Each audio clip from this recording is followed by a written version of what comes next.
Hare Krishna. We'd like to welcome everyone to our Sunday Krishna book reading to Srila Prabhupada. Welcome everyone online. And before we begin, let us offer respectful obeisances to Srila Prabhupada and to each other.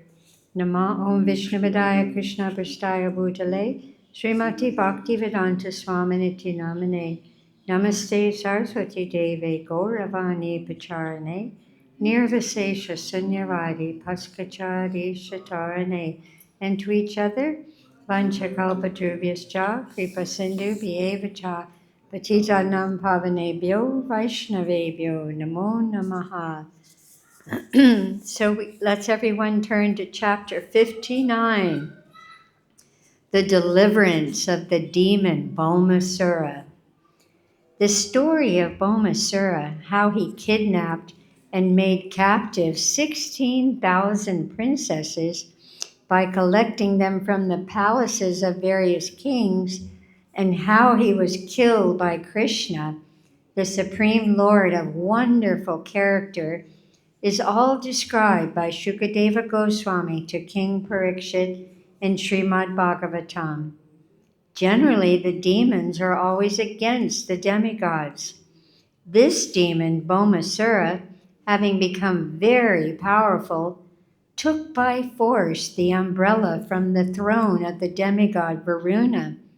He also took the earrings of Aditi, the mother of the demigods.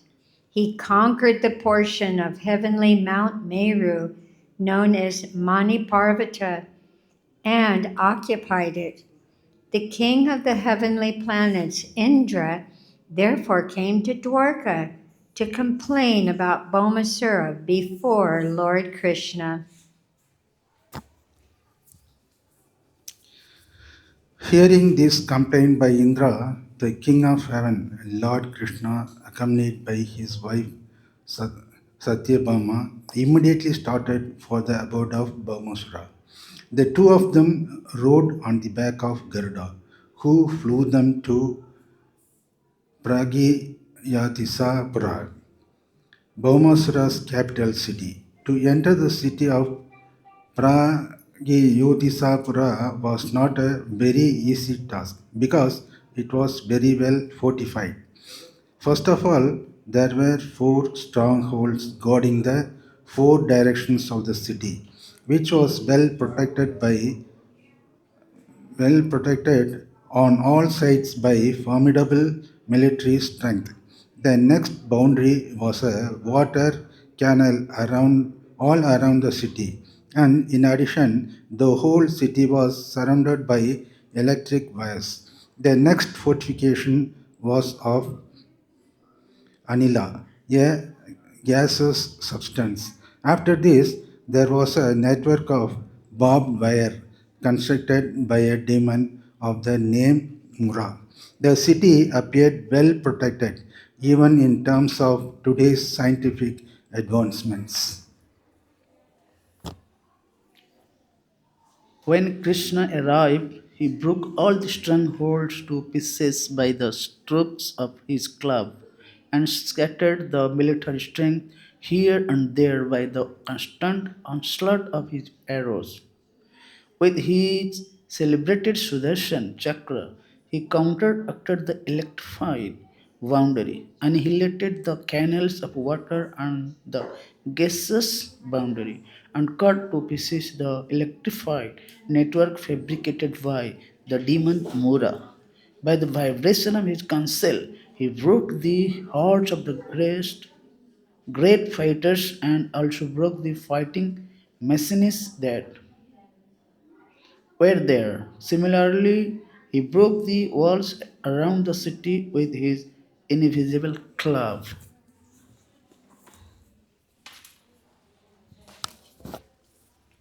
The vibration of Lord Krishna's conch shell sounded like a thunderbolt at the time of the dissolution of the whole cosmic manifestation. The demon Mura heard the vibration of the conch shell, awakened from his sleep, and came out to see what had happened. He had 5 heads and had long been and had long been living within the water. The Mura demon was as brilliant as the sun at the time of dissolution of the cosmos, and his temper was like blazing fire. The effulgence of his body was so dazzling that he was difficult to see with open eyes.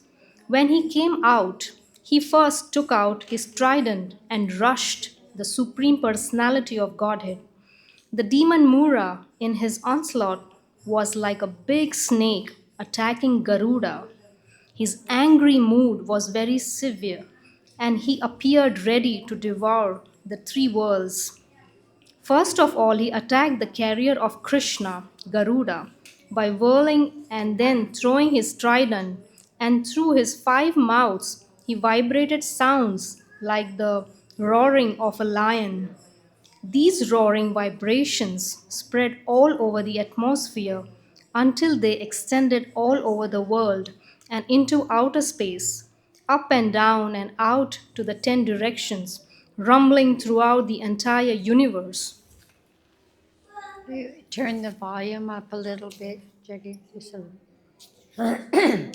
Lord Krishna saw that the trident of the Mura demon was rushing toward his carrier Garuda.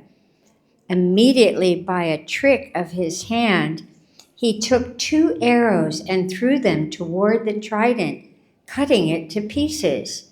Simultaneously using many arrows, he pierced the mouths of the demon Mura.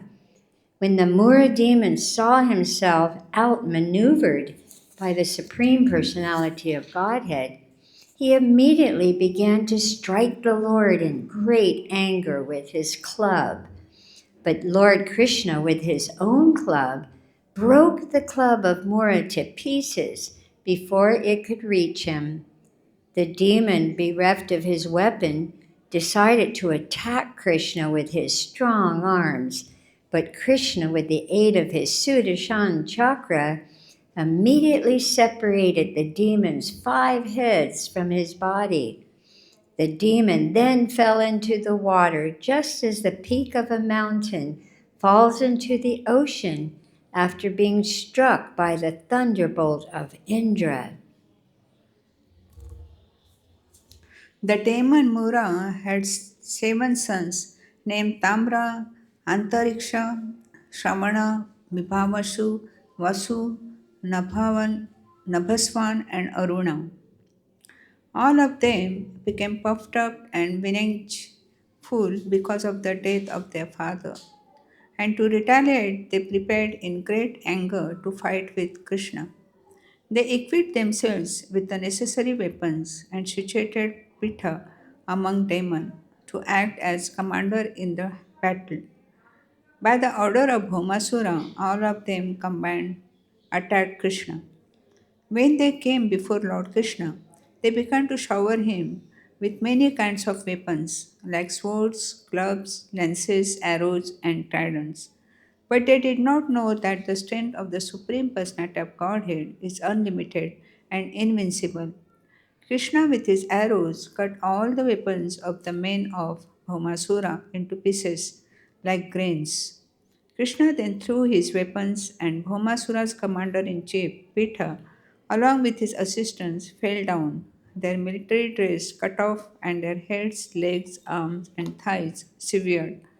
All of them were sent to the superintendent of death, Yamaraj. Bhaumasura, who was also known as Naragasura, happened to be the son of the earth personified. When he saw that all his soldiers, commanders, and fighters had been killed on the battlefield by the strokes of the weapons of the personality of Godhead, he became exceedingly angry at the Lord. He then came out of the city with a great number of elephants who had all been born and brought up on the seashore. All of them were highly intoxicated. When they came out, they saw that Lord Krishna and his wife were beautifully situated high in outer space, just like a blackish cloud. about the sun, glittering with the light of electricity. The demon Bhaumasura immediately released a weapon called Satangni, by which he could kill hundreds of warriors with one stroke, and all his assistants simultaneously threw their respective weapons at the Supreme Personality of Godhead. Lord Krishna counteracted all these weapons by releasing his feathered arrows. The result of this fight was that all the soldiers and commanders of Bhaumasura fell to the ground, their arms, legs, and heads separated from their trunks, and all their horses and elephants also fell with them.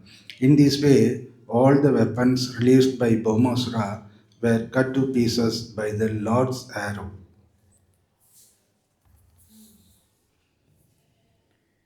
The Lord was fighting on the back of Garuda, who was helping him by striking the horses and elephants with his wings, and scratching their heads with his nails and sharp beak.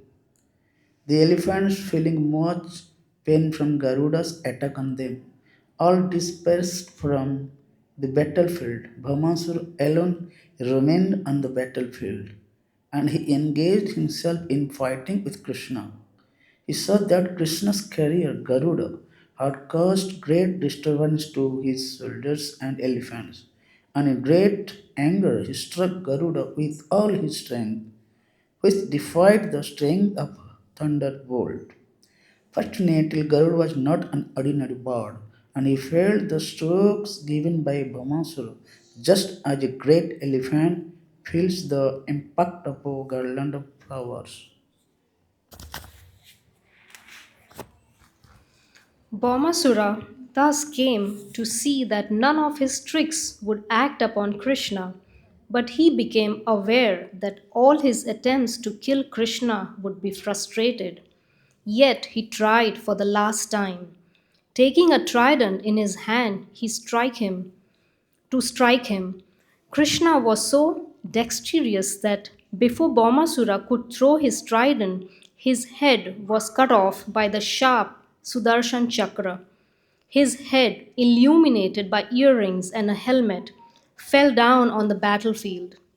On the occasion of Bhaumasura's being killed by Lord Krishna, all the demon's relatives screamed in disappointment, and the saintly persons glorified the chivalrous activities of the Lord. Taking this opportunity, the denizens of the heavenly planets showered flowers on the Lord. At this time, the earth personified appeared before Lord Krishna and greeted him with a Vajanti flower garland. She then returned the dazzling earrings of Aditi, bedecked with jewels and gold. She also returned the umbrella of Varuna, along with the valuable jewel which she presented to Krishna.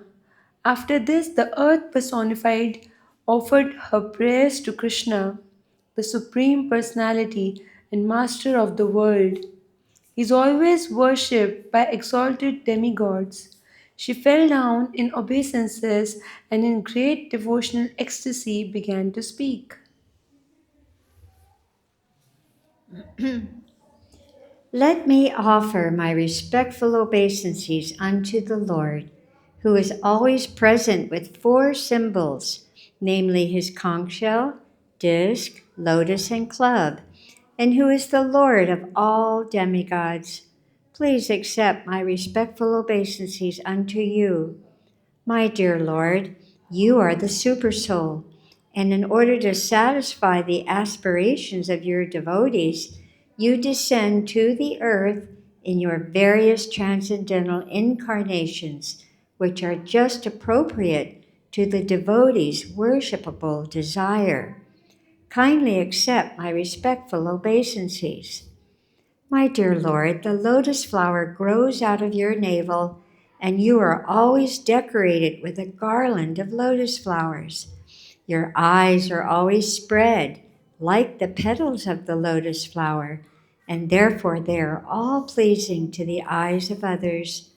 Your soft and delicate lotus feet are always worshipped by your unalloyed devotees, and those lotus feet pacify their lotus-like hearts. I therefore repeatedly offer my respectful obeisances unto you.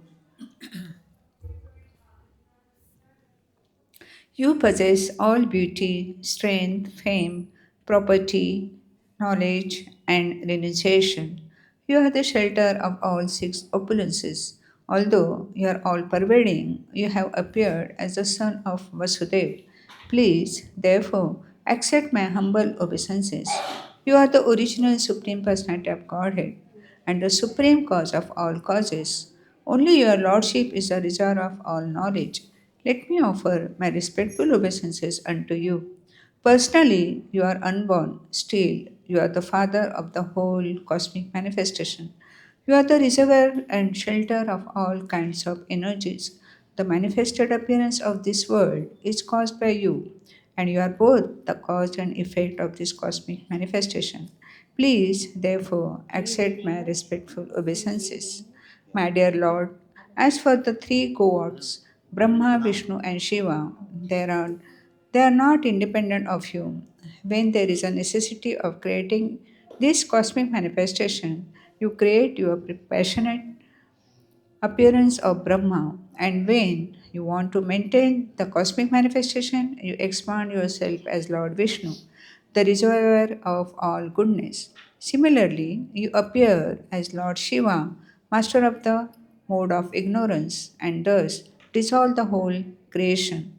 You always maintain your transcendental position in spite of creating these three modes of material nature. You are never entangled in these modes of nature as the ordinary living entities are.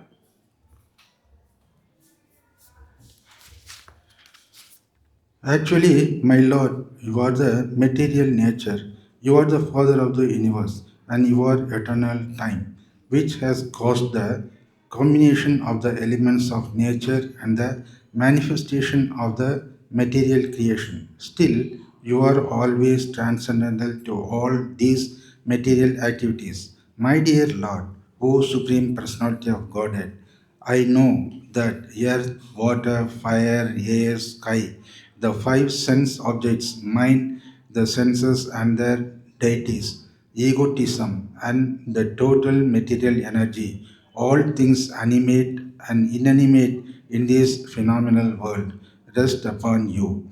Since everything is produced of you, nothing can be separate from you. Yet, since you are transcendently situated, nothing material can be identified with your personality. Everything is therefore simultaneously one with you and different from you. And the philosophers who try to separate everything from you are certainly mistaken in their viewpoint. My dear Lord, may I inform you that this boy, whose name is Bhagadat, is the son of my son, Bhamasur. He has been very much affected by the ghastly situation created by the death of his father and has become very much confused and afraid. I have therefore brought him to surrender unto your lotus feet. I request your lordship to give shelter to this boy and bless him with your lotus feet. I bring him to you so that he may be relieved of the reactions of all the sinful activities of his father.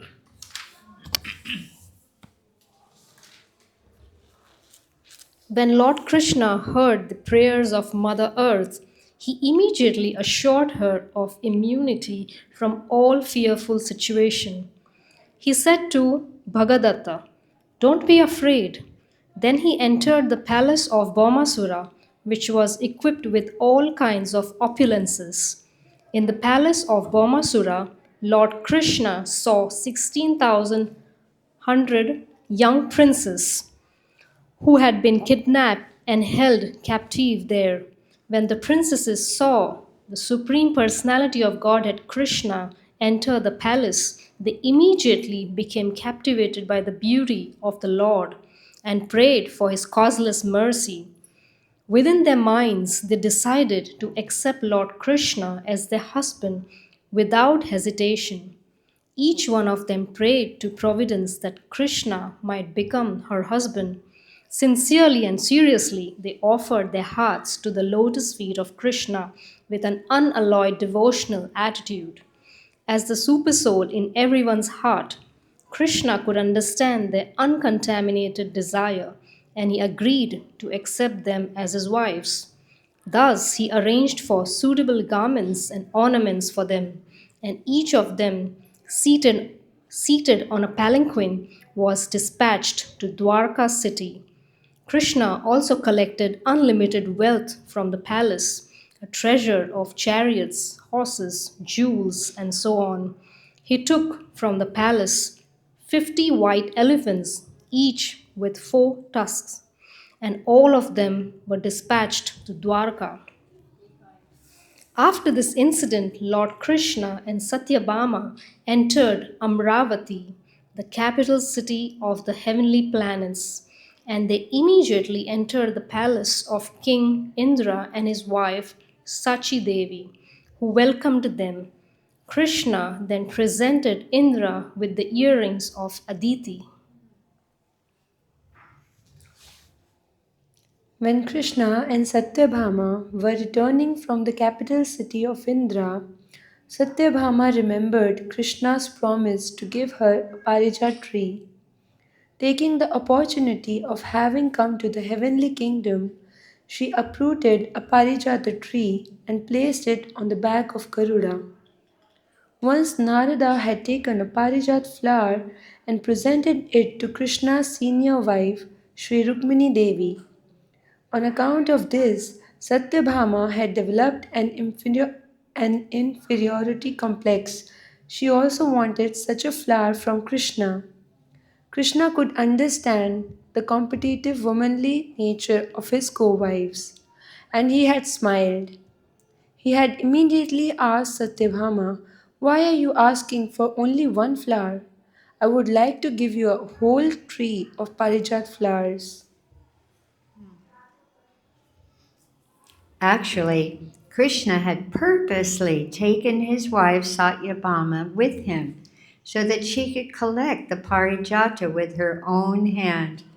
But the denizens of the heavenly planets, including Indra, were very irritated. Without their permission, Satyabhama had uprooted a parijata tree, which is not to be found on the earth planet. Indra, along with other demigods, offered opposition to Krishna and Satyabhama for taking away the tree. But in order to please his favorite wife Satyabhama, Krishna became determined and adamant. So there was a fight between the demigods and Krishna. As usual, Krishna came out victorious, and he triumphantly brought the Parijata tree chosen by his wife to this earth planet to Dwarka. After this, the tree was installed in the palace garden of Satyabhama. On account of his extraordinary tree, on account of this extraordinary tree, the garden house of Satyabhama became extraordinarily beautiful. As the Parijata tree came down to the earthly planet, the fragrance of its flowers also came down, and the celestial drones migrated to the earth in search of their fragrance and honey. King Indra's behavior towards Krishna was not very much appreciated by great sages like Shukadeva Goswami. Out of his causeless mercy, Krishna had gone to the heavenly kingdom, Amravati, to present King Indra with his mother's earring, which had been lost to Bhaumasura. And Indra had been very glad to receive them. But when a Parijata tree from the heavenly kingdom was taken by Krishna, Indra had fought with him. This was self interest on the part of Indra. He had offered his prayer, tipping down his head to the lotus feet of Krishna. But as soon as his purpose had been served, he became a different creature. That is why that is the way of the dealings of materialistic men. Materialistic men are always interested in their own profit. For this purpose, they can offer any kind of respect to anyone. But when their personal interest is over, they are no longer friends. This selfish nature is found not only among the richer class of men on this planet, but even in personalities like Indra and other demigods. Too much wealth makes a man selfish. A selfish man is not prepared to take to Krishna consciousness and is condemned by great devotees like Shukadeva Goswami. In other words, possession of too many worldly riches is a disqualification for advancement in Krishna consciousness.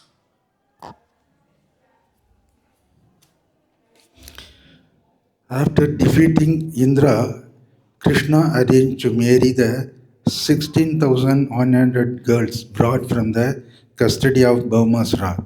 By expanding himself into 16,100 forms, he simultaneously married them all in different palaces at the same auspicious moment. He thus established the truth that Krishna and no one else is the Supreme Personality of Godhead. There is nothing impossible for Krishna, the Supreme Personality of Godhead. He is all powerful, omnipresent, and imperishable. And so there is nothing wonderful in this pastime. All the palaces of the more than 16,000 queens of Krishna were filled with suitable gardens, furniture, and other paraphernalia to which there is no parallel in this world. There is no exaggeration in this story from Srimad Bhagavatam. The queens of Krishna were all expansions of the goddess of fortune, Lakshmi ji. Krishna lived with them in different palaces and he treated them exactly the same way an ordinary man treats his wife. We should always remember that the Supreme Personality Godhead Krishna was playing exactly like a human being, although he showed his extraordinary opulences by simultaneously marrying more than 16,000 wives in more than 16,000 palaces. We behaved with them just like an ordinary man and strictly followed the relationship between husband and wife required in ordinary homes. Therefore, it is very difficult to understand the characteristics of Supreme Brahma. The personal Godhead, even demigods like Brahma, are unable to probe into the transcendental wisdom of the Lord. The wives of Krishna were so fortunate that they got the Supreme Personality of Godhead as their husband. Although their husband's personality was known even to Brahma and the other demigods.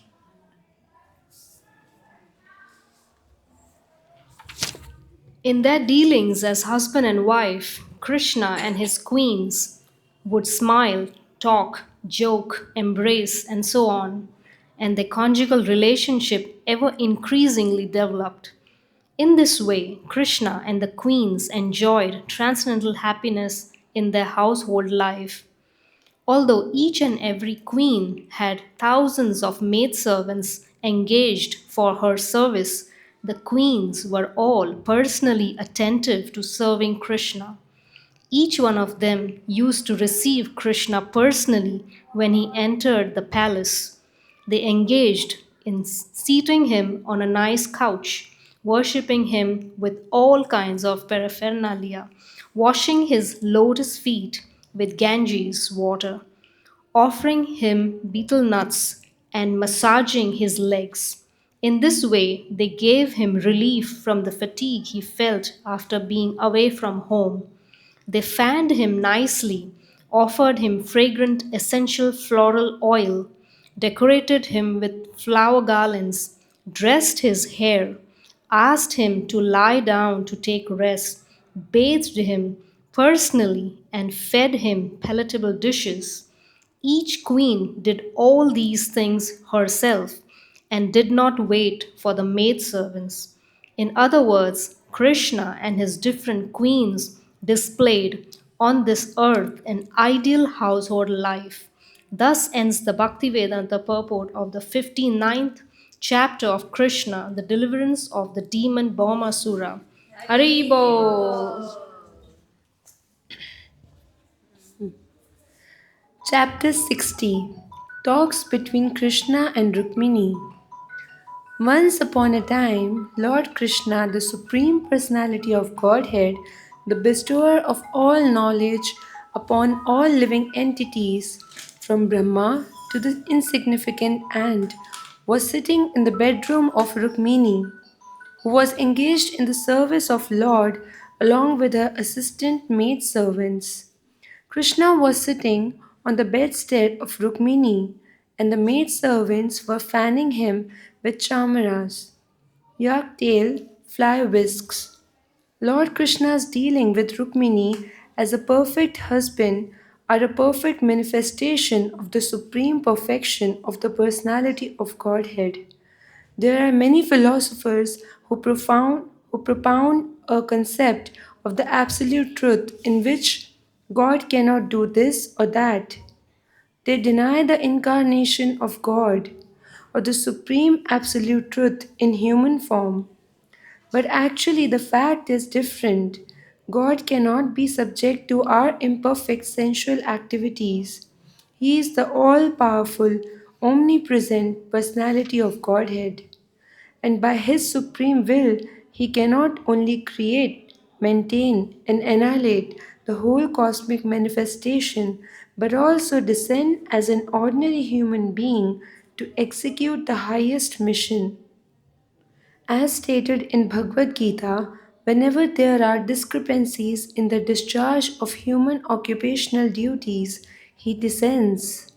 He is not forced to appear by any external agency, but he descends by his own internal potency in order to re establish the standard functions of human activities and simultaneously annihilate the disturbing elements in the progressive march of human civilization. In accordance with this principle of the transcendental pastimes of the Supreme Personality of Godhead, he descended in his eternal form as Sri Krishna in the dynasty of the Yadus. The palace of Rukmini was wonderfully furnished. Hanging from the ceiling were many canopies with laces bedecked with pearl garlands, and the whole palace was illuminated by the effulgence of valuable jewels. There were many flower groves of malika and chameli, which are considered the most fragrant flowers in India. There were many clusters of these plants with blooming flowers enhancing the beauty of the palace. And because of the exquisite fragrance of the flowers, little groups of humming bees gathered around the trees. And at night, the pleasing moonshine glittered through the network of holes in the windows.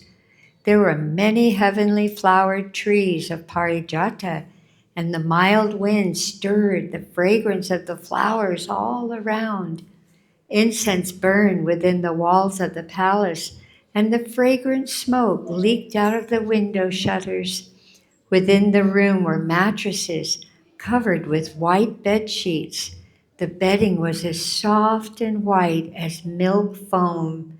In this situation, Lord Sri Krishna sat very comfortably and enjoyed the service of Rukmini ji, who was assisted by her maidservants.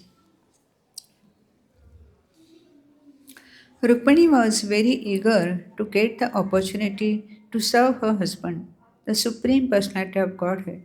She therefore wanted to serve the Lord personally and took the handle of the chamaras from the hand of a maidservant and began to move the fan.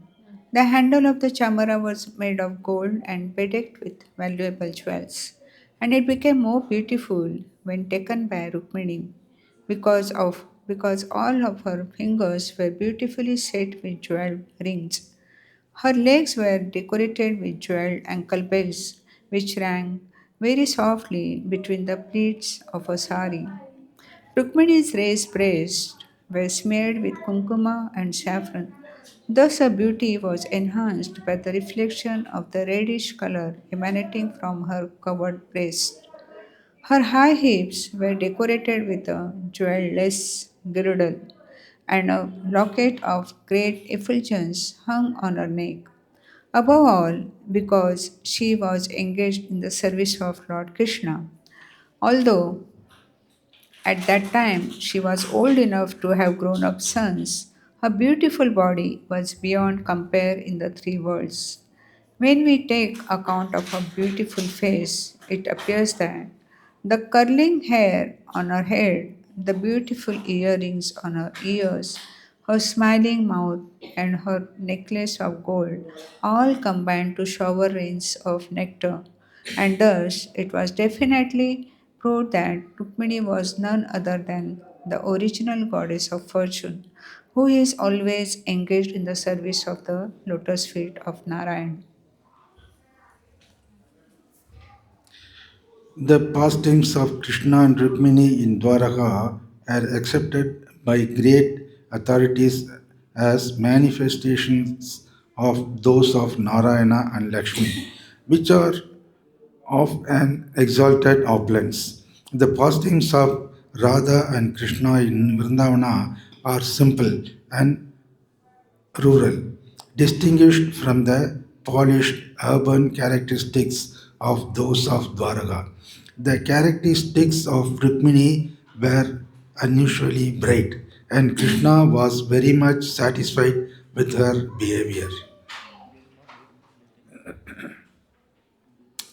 Krishna had experienced that when Rukmini was offered a parijata flower by Narada Muni, Satyabhama had become envious of her co-wife and had immediately demanded a similar flower from Krishna.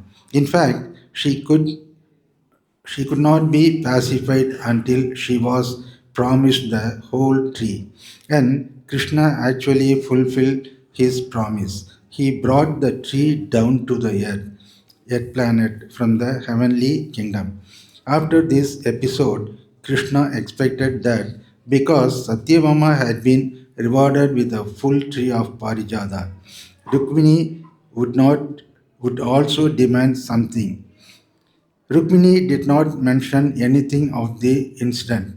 However, for she was grave and simply satisfied in her service. Krishna wanted to see her a bit irritated, and therefore he schemed to see the beautiful face of Rukmini in an irritated condition. Although Krishna had more than 16,100 wives, he used to behave with each of them with familial affection. He would create a particular situation between himself and his wife in which the wife would criticize him in the irritation of love. And Krishna would enjoy this. In this case, because Krishna could not find any fault with Rukmini, for she was very grave and always engaged in his service. He smilingly, in great love, began to speak to her just to provoke her loving anger. Rukmini was the daughter of Bhishmakan, a powerful king. Thus, Krishna did not address her as Rukmini. He addressed her this time as the princess. My dear princess, it is very surprising. Many great personalities in the royal order wanted to marry you. Although not all of them were kings, all possessed the opulence and riches of the kingly order. They were well behaved, learned, famous among kings, beautiful in their bodily features and personal qualifications, liberal, very powerful in strength, and advanced in every respect. They were not unfit in any way. All over and above that, your father and your brother had no objection to such a marriage. On the contrary, they gave their word of honey that you would be married with Sisubala. Indeed, the marriage was sanctioned by both your parents. Sisubala was a great king and was so lusty and mad after your beauty that if he had married you, I think he would always have remained with you just like your faithful servant.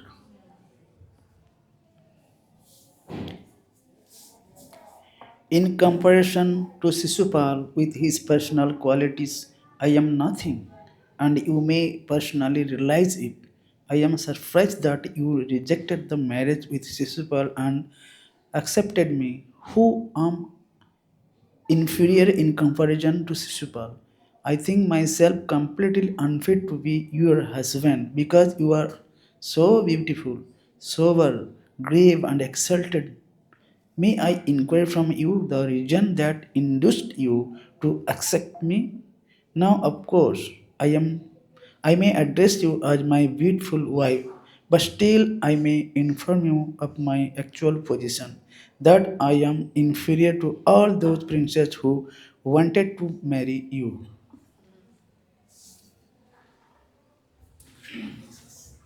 First of all, you may know that I was so much afraid of Jarasan that I could not dare live on the land, and thus I have constructed this house within the water of the sea. It is not my business to disclose this secret to others, but you must know that I am not very heroic. I am a coward and am afraid of my enemies. Still, I am not safe because all the great kings of the land are inimical to me. I have personally created this inimical feeling by fighting with them in many ways. Another fault is that although I am on the throne of Dwarka, I have no immediate claim. Although I got a kingdom by killing my maternal uncle Kamsa, the kingdom was to go to my grandfather. So actually, I have no possession of a kingdom. Besides that, I have no fixed aim in life. People cannot understand me very well. What is the ultimate goal of my life? They know very well that I was a cowherd boy in Vrindavan. People expected that I would follow in the footsteps of my foster father Nanda Maharaj and be faithful to Srimati Radharani and all her friends in the village of Vrindavan. But all of a sudden, I left them. I wanted to become a famous prince. Still, I could not have any kingdom, nor could I rule as a prince. People are bewildered about my ultimate goal of life. They do not know whether I am a cowherd boy or a prince, whether I am the son of Nanda Maharaj or the son of Vasudev, because I have no fixed aim in life. People may call me a vagabond. Therefore, I am surprised that you could select such a vagabond husband.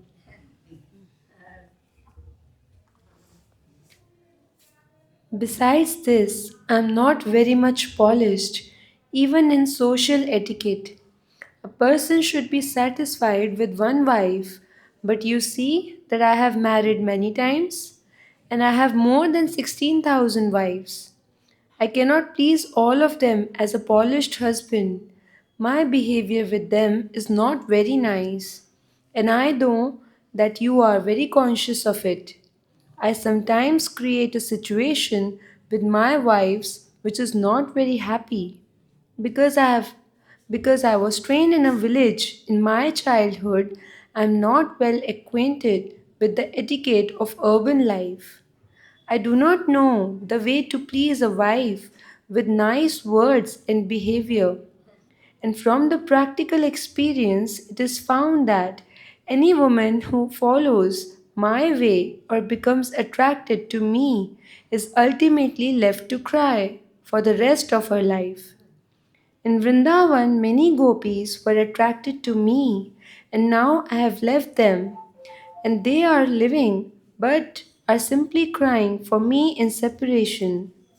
I have heard from Akrura and Uddhava that since I have left Vrindavan, all my cowherd boyfriends, the gopis and Radharani, and my foster father Nanda Maharaj are simply crying constantly for me. I have left Vrindavan for good and am now engaged with the queens in Dwarka, but I am not well behaved with any of you. So you can very easily understand that I have no steadiness of character. I am not a very reliable husband.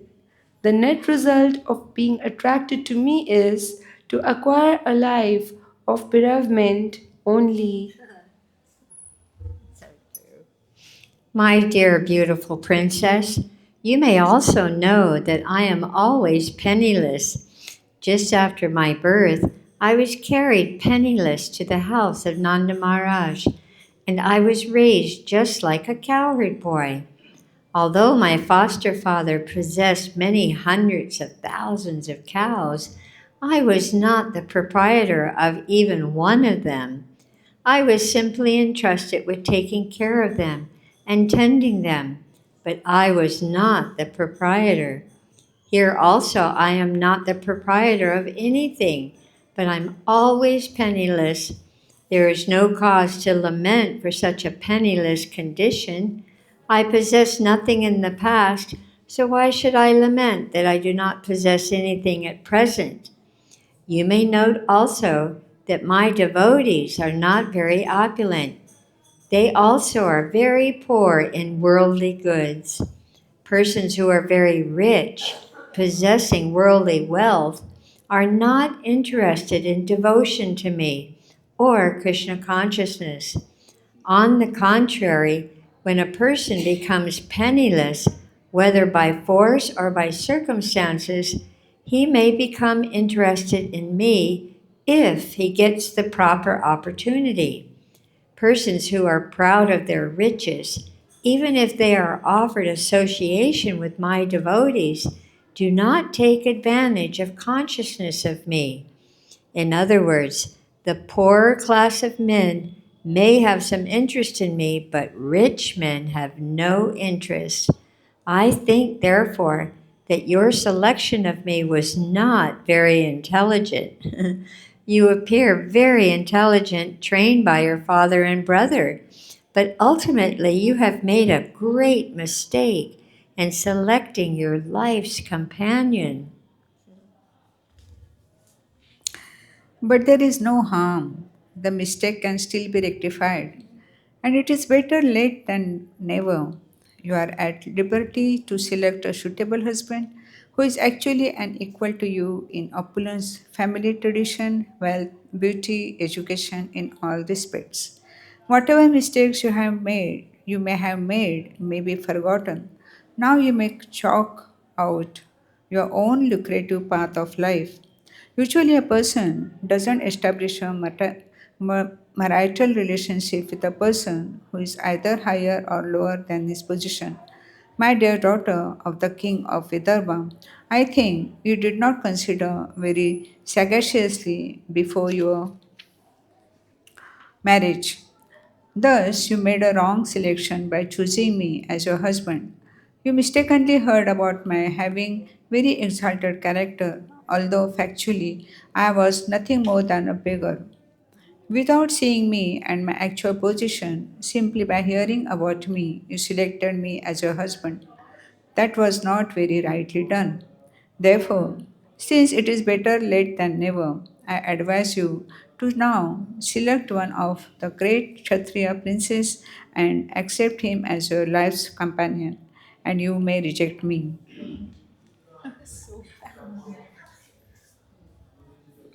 Krishna was proposing that Rukmini divorce him at a time when Rukmini already had many grown up children. Therefore, Krishna's whole proposition appeared to be something unexpected because, according to the Vedic culture, there was no such things as separation of husband and wife by divorce, nor nor was it possible for Rukmini to choose a new husband at her advanced age, when she had many married sons.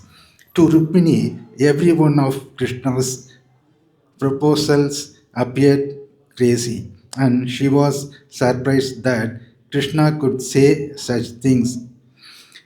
Simple as she was, her anxiety was increasing more and more at the thought of separation from Krishna. Krishna continued, after all, you have to prepare yourself for your next life. I therefore advise that you select someone who can help you in both this life and next life. For I am completely unable to help. My dear beautiful princess, you know that all the members of the princely order, including Sisupal, Salu, Jarasan, Dantavakra, and even your elder brother Rukmi, are my enemies. They do not like me at all. They hate me from the course of their hearts. All these princes were very much puffed up with their worldly possessions and did not care a pig for anyone who came before them. In order to teach them some lessons, I agreed to kidnap you according to your desire. Otherwise, I actually have no love for you, although you loved me even before the marriage.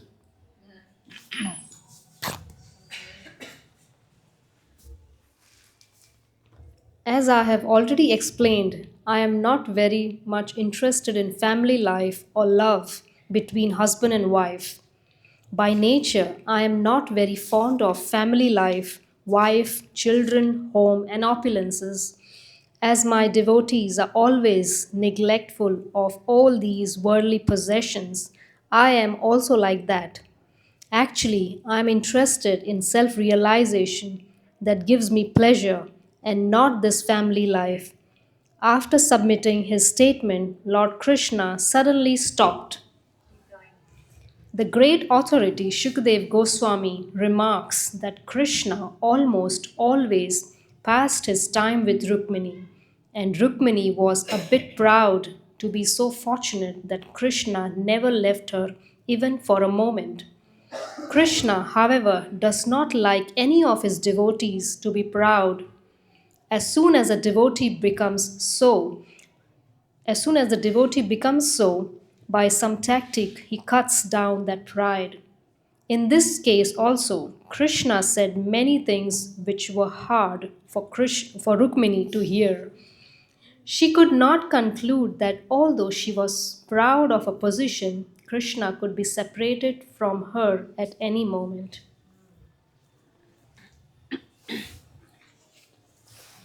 Rukmini was conscious that her husband was not an ordinary human being. He was the supreme personality of Godhead, the master of the three worlds. By the way he was speaking, she was afraid of being separated from the Lord, for she had never heard such harsh words from Krishna before. Thus she became perplexed with fear of separation, and her heart began to palpitate. Without replying to a word of Krishna's statement, she simply cried in great anxiety, as if drowning in an ocean of grief. She silently scratched the floor with her toenails, which reflected reddish light on the floor. The tears from her eyes mixed with the black cosmetic ointment from her eyelids and dropped down, washing the kumkuma and saffron from her breast. Choked up on account of great anxiety, unable to speak even a word, she kept her head downward and remained standing just like a stick. Due to extremely painful fear and lamentation, she lost all her powers of reason and became weak, her body losing so much weight that the bangles on her wrists became slack. The chamara with which she was serving Krishna immediately fell from her hand. Her brain and memory became puzzled, and she lost consciousness. The nicely combed hair on her head scattered here and there, and she fell down straight like a banana tree cut down by a whirlwind. Lord Krishna immediately realized that Rukmini had not taken his words in a joking spirit. She had taken them very seriously, and in her extreme anxiety over immediate separation from him, she had fallen into this condition. Lord Sri Krishna is naturally very affectionate toward his devotees, and when he saw Rukmini's condition, his heart immediately softened. At once he became merciful to her. The relationship between Rukmini and Krishna was like that between Lakshmi and Narayan. Therefore, Krishna appeared before Rukmini in his four-handed manifestation of Narayan. He got down from the bedstead, lifted her up by her hands, and placing his cooling hands on her face, smoothed the scattered hair on her head. Lord Krishna dried the wet breasts of Rukminiji with his hand. Understanding the seriousness of Rukmini's love for him, he embraced her to his chest. The Supreme Personality is expert in putting a thing reasonably from one's understanding, and thus he tried to retract all that he had said before. He is the only resort of all for all devotees, and so he knows very well how to satisfy his pure devotees. Krishna understood that Rukmini could not follow the statement he had made in a joking way. To counteract her confusion, he spoke as follows: My dear daughter of King Vidarbha, my dear Rukmini, please do not misunderstand me. Don't be unkind to me like this. I know that you are sincerely and seriously attached to me. You are my eternal companion. The words which have affected you so much are not factual. I wanted to irritate you in a bit, and I was expecting you to make counter answers to those joking words. Unfortunately, you have taken them seriously. I am very sorry for it. I expected that your red lips would tremble in anger when you heard my statements and that you would chastise me with many words. O perfection of love, I never expected that your condition would be like this. I expected that you would cast your blinking glance upon me in retaliation and that I would thus be able to see your beautiful face in that angry mood.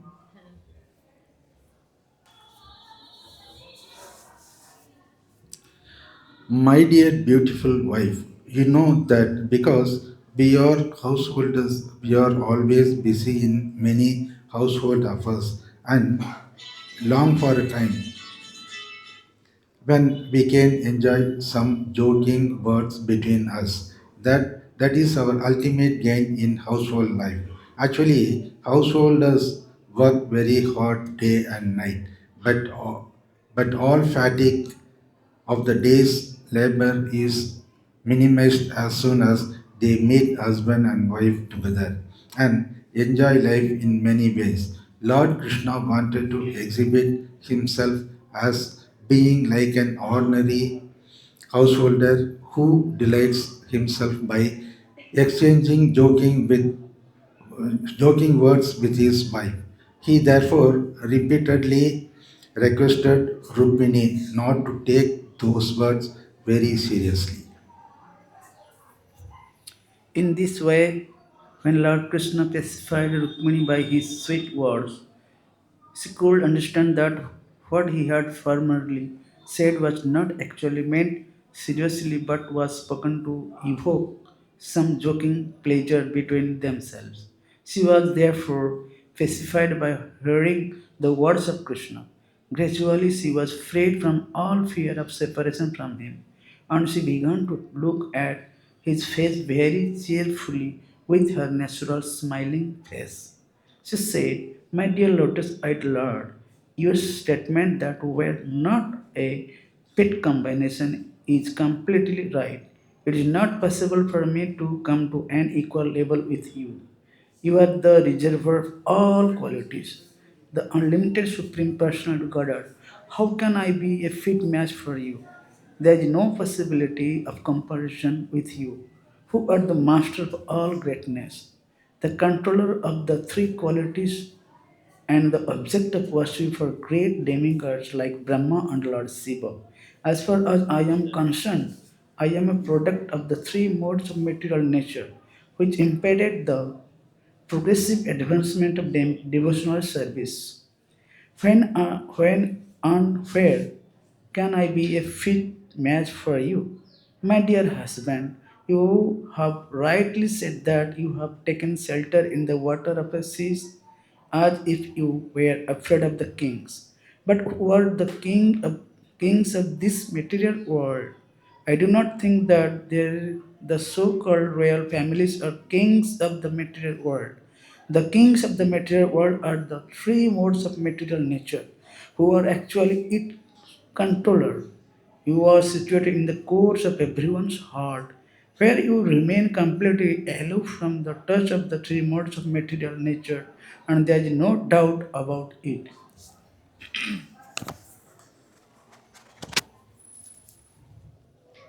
You say you always maintain enmity with the worldly kings. But who are the worldly kings? I think the worldly kings are the senses. They are most formidable and they control everyone. Certainly, you maintain enmity with these material senses. You are never under the control of the senses. Rather, you are the controller of the senses, Rishikesha. My dear Lord, you have said that you are bereft of all royal power, and that is also correct. Not only are you bereft of supremacy over the material world, but even your servants, those who have some attachment to your lotus feet, also give up supremacy over the material world because they consider the material position to be the darkest region, which checks the progress of spiritual enlightenment. Your servants do not like material supremacy, so what to speak of you? My dear Lord, your statement that you do not act as an ordinary person with a particular aim in life is also perfectly correct. Even your great devotees and servants, known as great sages and saintly persons, remain in such a state that no one can get any clue as to the aim of their lives.